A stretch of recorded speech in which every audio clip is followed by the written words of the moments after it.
अस्सलाम वालेकुम एवरीवन, क्या हाल है। जैसा कि आपको पता है कि इस वक्त सुबह के बज रहे हैं 12:30 और आज का व्लॉग अब हम अपना स्टार्ट कर रहे हैं।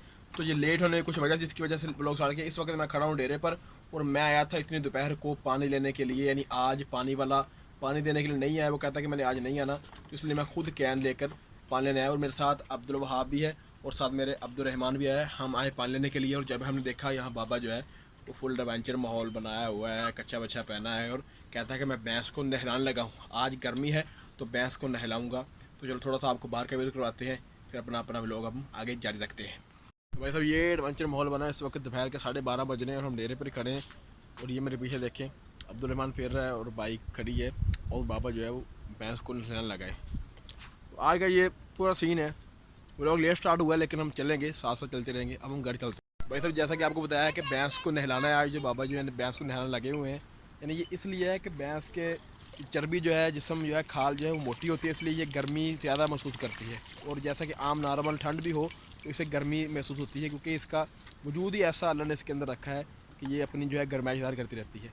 तो ये भैंस को अब जब नहलाएंगे तो इसके अंदर थोड़ी सी ठंडक जाएगी और ये फिर या वो गर्मी जो है वो महसूस जो करती है वो कम होगी और फिर ये थोड़ी सी अवेलेबल हो जाएगी, बराबर हो जाएगी, कंप्लीट हो जाएगी। भाई साहब ये गन्ना जो है मुझे बताएं ये कहाँ से खाने वाला है। ये अब्दुल रहमान जो है ये जिद करी जा रहा है कि मेरे यही गन्ना खाना है, ये गन्ना खाना है, मतलब ये गन्ना खाने वाला है। ये फेंकते हैं, नया गन्ना लेके आएंगे, नया गन्ना लेके जाना। लो ये देखिए ये उस गन्ने की तरफ जा रहा है। भाई नया गन्ना लेके आएंगे, इधर आ जाओ। ये कहता है कि वही गन्ना खाना है। और इधर आ जाओ अब्दुल रहमान, इधर आ जाओ। नहीं नहीं लेना ये गन्ना, इधर आ जाओ। भाई इनकी आज फुल मौज लगी। ये देखो ये यहाँ मट्टी के साथ खेल रहा है, रेत वगैरह पड़ी है, तो ये फुल आज़ाद है, यानी यहाँ किसी को रोकने वाला नहीं है। फुल कपड़े गंदे हो रहे हैं, फुल जो है मौज लगी हुई है, यहाँ पर काम कर रहे हैं। आओ चले अब्दुल आप, मैं जा रहा हूँ। आओ अब हम चलते हैं अपने घर वापस। भाई साहब घर जाने ही वाले थे कि एक पंगा पड़ गया, फड्डा पड़ गया। क्या है, अब्दुल वहाब ने मोटरसाइकिल गिरा दिया नीचे, लाइट टूट गई है और साइड वाला इशारा भी टूट गया। आपको दिखाते हैं कहाँ कहाँ से मोटरसाइकिल जख्मी हुआ है। भाई मुझ जैसे मिडिल क्लास बंदे के ऊपर एक और फड्डा, या इलाही खैर। देखें ये यहाँ से इशारा जो टूट गया है, बाइक गिरी है और ये लाइट भी इसकी जो हिल गई है। तो ये शुक्र है कि इससे जोड़ नहीं आई कहीं। इस तरह के उल्टे काम बड़े करता रहता है लेकिन बचता रहता है ये, लेकिन मोटरसाइकिल उसने काम कर दिया, इशारा लटक रहा है, वैसे ठीक करवाना पड़ेगा। तो भाई साहब जैसा कि आपको बताया है कि लाइट और इशारा इसने क्रैक कर दिया है। अब नुकसान तो जो हो गया है, जो होना था। अब आगे जो है ये देखते हैं घर जाके हमारे साथ क्या होता है। आपको पता है कि नुकसान बच्चों ने किया या बड़ों ने किया हुआ, आना मुझ पर ही होता है। अब देखते हैं कि घर में मेरी कितनी खातर तवाज़ो होती है और कितनी मुझे बातें सुननी पड़ती है, क्योंकि मेरे साथ आए थे ये।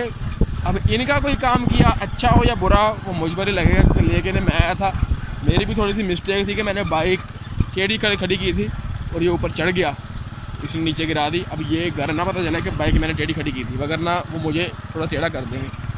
Welcome back everyone viewers. जैसा कि मैंने आपको कहा था कि नुकसान हो गया है, बाइक की लाइट और इशारा टूट गया है, तो इसका खमियाजा मुझ पर ही आएगा। वही हुआ, जैसे मैं घर दाखिल हुआ तो मैंने घर आकर बताया कि इशारा टूट गया है और अब्दुल वहाब ने गिराया मोटरसाइकिल, लाइट भी इसने तोड़ी है, तो मुझे ही डांट पड़ी है, मुझे ही नुक्स का सा जो है वो शर्मिंदगी का सामना करना पड़ा है। मेरे अंदर से नुक्स निकले हैं, किसी ने अब्दुल वहाब कुछ नहीं कहा, ना दूसरे तीसरे बंदे कुछ कहा है। आपको मैंने बताया था कि ये मामला मुझ पर ही आना है और मैंने ही हैंडल करना है। तो भाई बहुत ज़्यादा खातरतवाज़ी हो गई है, बहुत बेइज्जती हो गई है। मैंने इशारा तो जोड़ दिया है लेकिन लाइट का काम मुझसे नहीं हुआ, वो इलेक्ट्रिशियन ही करेगा। तो अगले वीडियो का इंतज़ार फरमाए। Welcome back viewers. अभी नमाज असर पढ़ के आया हूँ और कमरे के अंदर बैठा हूँ और एक क्लिप रिकॉर्ड करना था, लेकिन बच्चे शोर इतना कर रहे हैं कि इनकी आवाज़ें साफ क्लिप के अंदर आ रही हैं। आपको पता है जब क्लिप के अंदर दूसरी दीगर गैर आवाज़ें आएँ तो वीडियो पर लोग फोकस कम करते हैं, क्योंकि वो फिर बोरिंग सीन हो जाता है। तो अब मेरा क्लिप रिकॉर्ड नहीं हो सका, मैंने सोचा चलो व्लॉग ही रिकॉर्ड कर दें, व्लॉग के अंदर क्लिप ऐड कर डाल दें। तो फिर नमाज असर पढ़ के आया था, बैठा था, अभी व्लॉग एंड होने के बराहल में है, तो एक दो सीन और अंदर डालेंगे तो फिर अपना व्लॉग हम कट कर देंगे। तो व्यूअर्स मैं जा रहा था बाहर, लेकिन मैंने देखा कि यहाँ एक बीबी साहिबा बैठी जो बर्तन धो रही है, यानी जो अवेली जो बिल्कुल फारग रहती है, लेकिन आप वो बर्तन धोने में लगी हुई है। पता नहीं कैसे लगी है, मैं आपको भी दिखाता हूँ। वो बर्तन धो रही है, ये देखिए आप भी, ये देखिए ये मरियम बीबी जो है ये बर्तन धो रही है। तो ये बहुत ज़्यादा जो है ना खुशी वाला काम है कि आज मरियम भी काम कर रही है। भाई साहब ये शक्ल देख रहे हैं आप, ये शक्ल अभी सोई उठी है और कहती है कि मुझे बाहर लेके जाओ, रो रही थी कि मुझे चीज़ लेके दुकान में लेके जाओ। तो मैं इसे बाहर लेके जा ही रहा था कि मेहमान आ गए, हमाद आया और उसके साथ अहमद आया है। तो अब इन्हें टाइम देते हैं और भी लोग अपना करते हैं यहाँ पर थोड़ा सा एंड। बगैर रोन लगाए बगैर शॉप पर गए हम फिर वापस आ गए घर। अब्दुलरहमान की जो शक्ल है ये देखो रोने वाली, ये भी सोया से उठा कहता है कि मुझे बाहर लेके जाओ। अब मैं इसे कहाँ लेके जाऊँ और कहाँ, ये देखो ये मरियम ने सारा ब्लॉग खराब किया हुआ है। मैं अपने ब्लॉग का करने वाला हूँ एंड। यहाँ पर आपको पता है कि ये मेरे से पीछे हटने वाला नहीं है। अब ये मेरे यार सीने लग गया है तो इसने बैठना नहीं है, रोई जाना है। तो मैं अब यहाँ करूँगा ब्लॉग का एंड, क्योंकि आपको पता है कि आज बाइक का नुकसान भी हो गया है और अब मेहमान भी आ गए हैं। तो अब हम करते हैं ब्लॉग का एंड। मिलेंगे अगले ब्लॉग में। अल्लाह हाफ़िज़।